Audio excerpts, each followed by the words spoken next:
Bom, já há algum tempo que eu venho procrastinando na criação de novos vídeos para esse canal principal. Eu sempre tentava elaborar novos roteiros, mas sempre que eu chegava no clímax do roteiro, a minha vontade de continuar fazendo aquilo descia a ladeira abaixo. Acho que parte disso deve ser a adaptação da nova vida na pandemia, que querendo ou não afeta a gente psicologicamente e fisiologicamente também. Mas eu acho que a maior parte era devido a uma baixa motivação mesmo. O que é, na verdade, muito frustrante pra mim. Especialmente porque eu havia começado o meu tratamento pra TDAH e eu tava tomando remédios que supostamente era pra me motivar a fazer mais as coisas. Porém, não é bem assim que funciona. Os remédios ajudam sim, principalmente na concentração, que é algo que eu nunca tive de forma tão consistente em toda a minha vida. Mesmo assim, ainda não é o suficiente. O problema foi que até eu descobri que isso na verdade era um processo que tomava muito tempo e, é claro, tomava muito da minha motivação. Foi tempo. Eu também descobri que ao longo do tratamento eu geralmente estava tomando as doses erradas do remédio e isso fazia eu parecer um zumbi funcional ao invés de me dar motivação para fazer mais coisas. Bom, é claro que o grande problema de tudo isso é que eu queria voltar a produzir. Eu queria ter de volta aquela sensação, sabe? Aquela disposição de estar tão focado naquela coisa que eu nem enxergava mais nada em volta de mim. E assim eu acabei pensando que talvez eu deveria parar de tomar os remédios. Porque parece que eles estavam fazendo mais mal do que bem, sabe? Mas eu mal tinha acabado de começar o tratamento. Então, antes de eu tomar essa decisão, eu pensei que eu deveria procurar um pouco mais sobre o transtorno do déficit de atenção e hiperatividade, pra saber exatamente o que era e por que talvez os remédios não estivessem dando certo, ou por que eu estava sentindo aquilo com os remédios. Bom, o TDAH sempre esteve presente na minha vida dos mais variados jeitos possíveis. Seja ele me ajudando a pensar sobre assuntos de forma um pouco diferente do habitual, de um jeito que às vezes nem eu sei como é que eu faço. Ou seja ele me atrapalhando em tarefas mais básicas do dia a dia, tipo esquecer de comer, por exemplo. Sim, eu esqueço de coisas muito básicas geralmente. Tipo, eu não esqueço de tomar banho ou coisa assim, mas geralmente eu esqueço muito documentos importantes, coisas do tipo. A minha vida toda eu achava que eu nem tivesse um transtorno, mas eu ouvia muito coisas do tipo: ah, mas ele é bem quietinho na escola, né? Nem pergunta nada. Ou coisas de colegas e famílias como: nossa, você é muito lerdo. Nossa, por que você não conseguiu fazer isso? Nossa, você é muito preguiçoso. Mas eu achava tudo isso muito normal, eu só achava que eu era um pouco mais devagar que os outros pra pegar algumas coisas. Eu, por exemplo, nunca tive problemas pra aprender matérias na escola que não fosse normal pra qualquer tipo de pessoa da minha idade. Claro, eu tive bastante problemas com matemática, porque é principalmente uma das partes que pega bastante em transtornos como o TDAH, mas as minhas dificuldades eram muito parecidas com colegas meus que não tinham um transtorno. Porém, as coisas começaram a se complicar mais na época do vestibular e da minha primeira faculdade. E foi aí que o déficit de atenção começou a meio que se revelar com mais potência, digamos assim. As aulas que eu mais gostava da faculdade de física eram as aulas de cálculo diferencial e integral. Mas acontece que, por mais interessante que fosse o professor e a matéria, eu não conseguia ir bem nas provas. Mesmo vendo que eu me esforçava muito, sabe? Tava me esforçando até mais que alguns colegas. E eu não entendi o porquê. Porém, se tinha um exercício que era mais difícil e que eu me interessava bastante pelo exercício, eu acabava fazendo ele e deixava de fazer todos os outros exercícios que eram geralmente mais de 30, e eu só fazia uns 3 da lista, porque tudo ficava meio chato, e esse ciclo foi até o final do primeiro ano da minha faculdade, e o resultado foi que eu falhei em todas as matérias e acabei deixando o curso de física, pensando que eu era um incapaz na área de exatas. E foi somente agora que eu vim descobrir que, na verdade, a junção do meu TDAH com o ambiente frequentemente nocivo das universidades brasileiras me fizeram não conseguir aprender de forma que eu poderia aprender ou que seria mais eficiente para mim. Tanto isso que no ano seguinte que eu passei as férias inteiras estudando cálculo em casa, eu entrei de novo para fazer cálculo 1 na faculdade e passei nas provas, porque eu tinha aprendido a fazer cálculo no meio das férias, porque eu gostei de cálculo, eu gostei realmente de cálculo, mas eu não conseguia aprender durante o programa que era previsto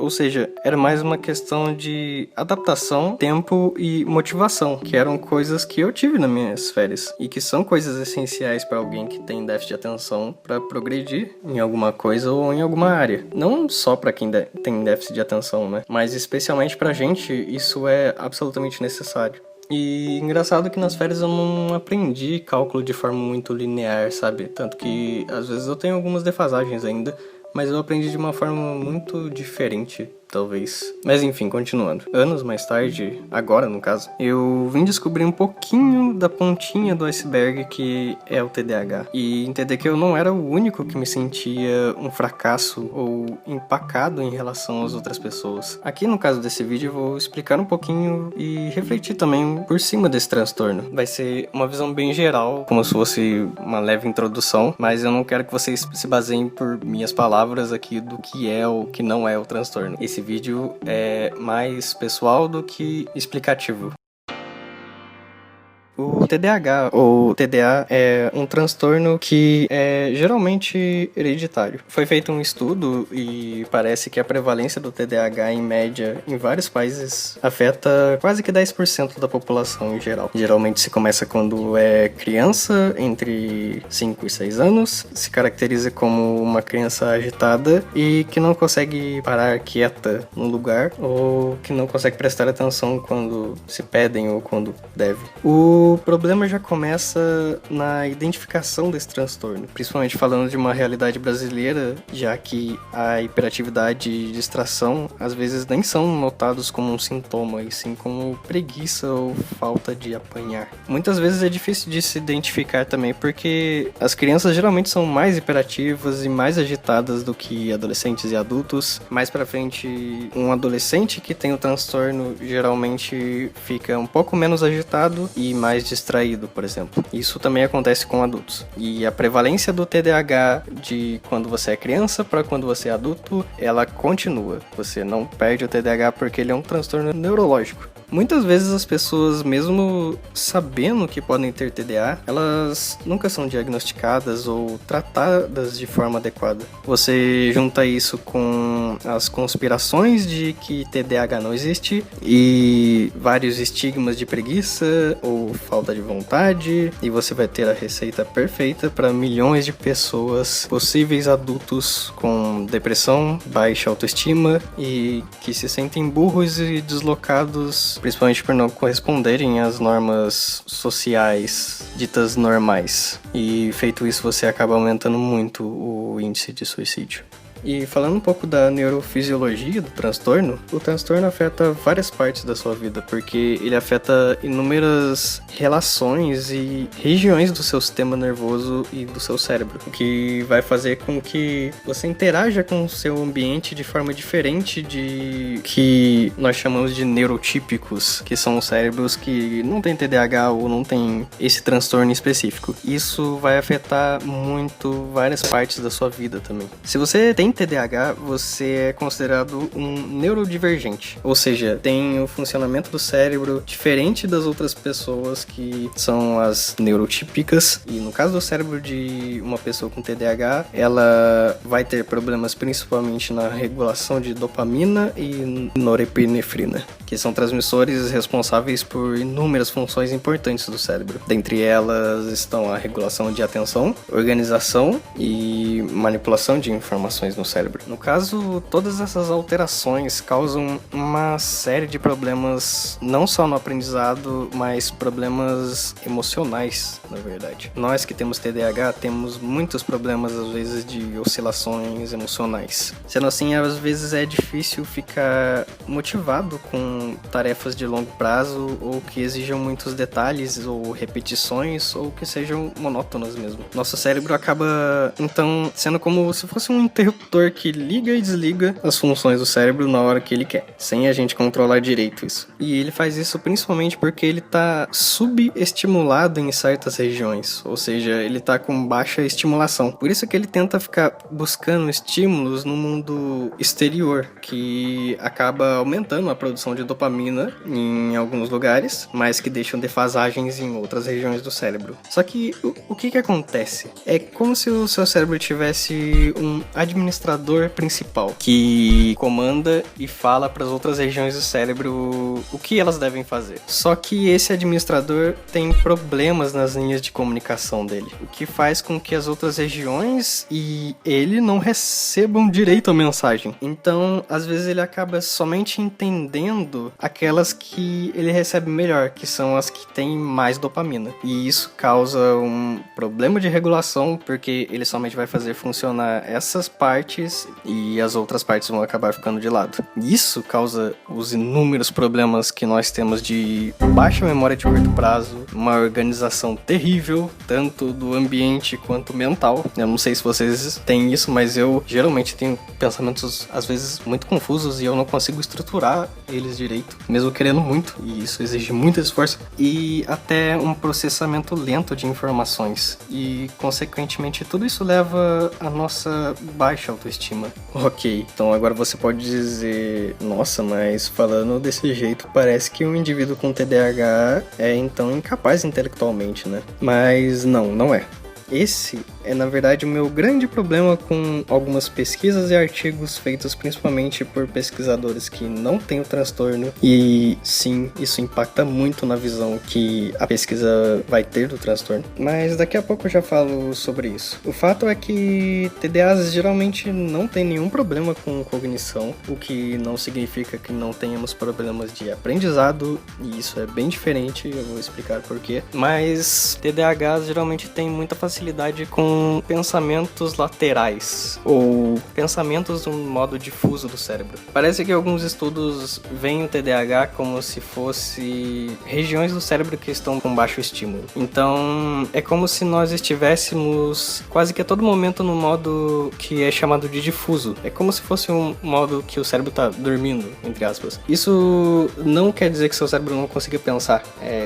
Nosso cérebro é meio que adaptado a esse modo difuso e ele pensa muito desse jeito, de uma forma lateral, ao invés de uma forma mais objetiva, digamos assim. Eu posso dar um exemplo de como geralmente eu resolvo as coisas. Geralmente eu complico as coisas primeiro para depois simplificar. E isso é uma característica geral de pessoas com pensamento lateral. Alguns estudos dizem que nós temos mais criatividade e conseguimos ter mais pontuações em testes de criatividade feitos geralmente para neurotípicos. E alguns pesquisadores dizem que não, que geralmente a gente tem dificuldade de ter várias opções no cérebro e dificuldade de tomar as opções mais assertivas, digamos assim.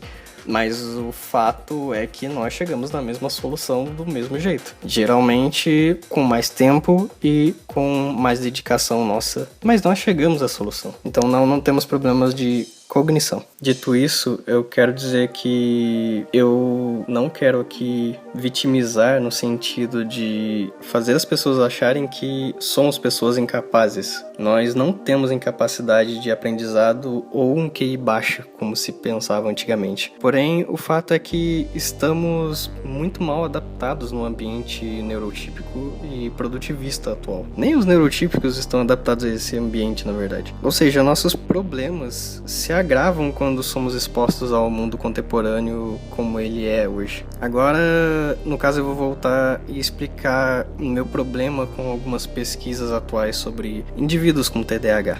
Obviamente que o que eu vou dizer aqui não significa em nenhuma hipótese que as pesquisas estejam erradas e que os dados ou fatos estejam errados. O que eu quero aqui é fazer mais ou menos uma ressalva um pouco mais social do que quantitativa em si. É uma ressalva qualitativa, no caso, sobre a maneira ou a visão em que abordam pesquisas com TDAH ou outros transtornos. Eu não vou dizer aqui que tá tudo certo com o nosso cérebro e a gente pode se sair bem se a gente se esforçar com meritocracia.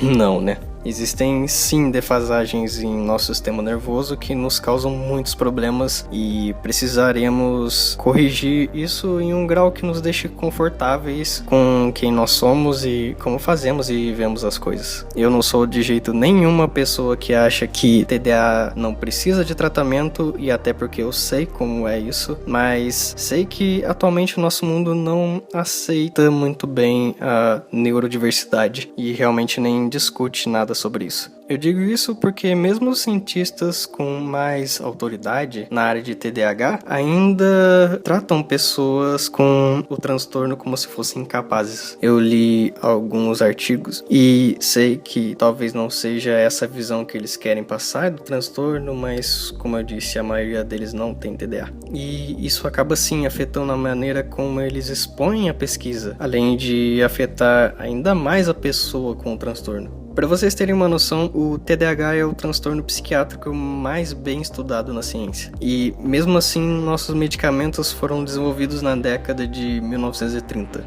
E eu aqui não acho que vai ser um milagre para o TDAH se tiver mais pessoas com o transtorno pesquisando nessa área. Mas eu tenho muita certeza que isso vai impactar na maneira de condução e visão dessa pesquisa. É só você ver mais ou menos como eram as pesquisas de movimentos raciais feitas por brancos e as pesquisas feitas por negros, assim como as pesquisas de feminismo feitas por homens e as pesquisas de feminismo feitas por mulheres. A pessoa que sofre, a pessoa que está na pele e vivendo aquilo, tem às vezes sim muita coisa diferente a agregar sobre isso. Então sim, eu acho que deveria ter mais TDAHs pesquisando sobre a área de TDAH. TDAHs, assim como pessoas com autismo e pessoas com outros transtornos, são, como eu disse, neurodivergentes. O que isso significa é que nós crescemos habituados com um cérebro diferente. No meu caso, eu cresci habituado com um cérebro bem mais confuso e talvez um pouco mais lento do que eu gostaria, mas nós já nos adaptamos a isso. O problema é que, infelizmente, a sociedade não se adapta a gente da mesma maneira, talvez, que a gente queira se adaptar a ela. Autistas e TDAHs, por exemplo, têm muitos problemas em conseguir provar nas faculdades, por exemplo, que eles precisam de um ambiente onde não tenha ninguém para distrair nas provas ou reivindicar um pouco mais de tempo para fazer as provas. Autistas geralmente têm que ter um transporte público próprio para atendê-los, assim como TDAHs precisam geralmente de um espaço próprio para estudar. Auxílios como esses são extremamente raros e de difícil compreensão geralmente por parte das instituições. Pode parecer bobagem para uma pessoa que não tem um cérebro assim, ela pode pensar tipo, mas todo mundo se distrai por causa de barulho na prova, né? Até eu já ouvi muito disso. O problema desse argumento são dois. O primeiro é que a pessoa não entende o que é TDAH e a nossa real incapacidade de focar em uma coisa só quando se tem um ambiente caótico, por exemplo. E o segundo problema é um pouco de insensibilidade mesmo. Mesmo que neurotípicos tenham alguns problemas, por exemplo, de autistas ou de TDAs, isso é bem diferente de realmente estar no espectro do transtorno. É assimetria achar que você pode se colocar tão facilmente no lugar dessas pessoas. Eu, por exemplo, tô concluindo a faculdade de publicidade agora e fui descobrir somente agora que eu tinha TDAH, faz só alguns meses. Claro que eu já tinha um palpite, mas era só isso mesmo. E eu segui minha vida normal, achando que os meus problemas eram de preguiça ou de lerdeza ou qualquer outra coisa do tipo. Então não é nenhuma vergonha você procurar ajuda ou uma adaptação para o seu transtorno, se você tiver um transtorno desses. E as pessoas que não têm o transtorno talvez deveriam entender que na verdade existem sim diferenças de cérebro e isso pode gerar muitos problemas para quem tem essas diferenças mais para frente. Então, no caso, para finalizar aqui, eu deixo um conselho, talvez, para quem acha que tem o transtorno, para tentar procurar ajuda. Eu, por exemplo, tentei fazer alguns testes mais confiáveis, digamos assim, para saber se eu tinha o transtorno. Eu usei alguns testes do ADD Magazine e alguns outros testes da internet um pouco mais confiáveis por parte da psicologia, mas mesmo assim eu não recomendo você ir somente por esses testes. Eu recomendo que você consulte um psicólogo e um psiquiatra para te orientar e não deixe de tratar esse transtorno. Não é porque às vezes você é altamente funcional, ou seja, você consegue levar quase que uma vida normal com esse transtorno, que você não vai ter problemas mais pra frente. Isso é, geralmente, as pessoas que não se tratam, elas têm mais problemas do que as que se tratam, no caso. Então, seja lá o que você tenha, seja você um neurotípico ou um neurodivergente, cuide bem de você. Eu vou deixar aqui embaixo alguns links de referência da onde eu peguei várias das informações. Como eu disse, eu pra coisas de TDAH eu uso o ADD Magazine e eu gosto bastante do podcast deles. Eles dão bastante dicas de como você pode organizar mais a sua vida, mesmo tendo TDAH. Eu uso também o tdh.org, que é uma associação brasileira de TDAHs, e lá tem umas coisas bem interessantes sobre leis que TDAHs brasileiros podem tentar reivindicar para tentar ter alguma adaptação, pelo menos escolar. E eu uso algumas fontes de artigos científicos que eu vou tentar linkar todos abaixo, e eu acho que meio que é isso. Obrigado por terem me ouvido, foi um relato bem pessoal, mas eu gostei de fazer esse vídeo. Então, muito obrigado pela atenção de todo mundo que chegou até o final desse vídeo, e até o próximo.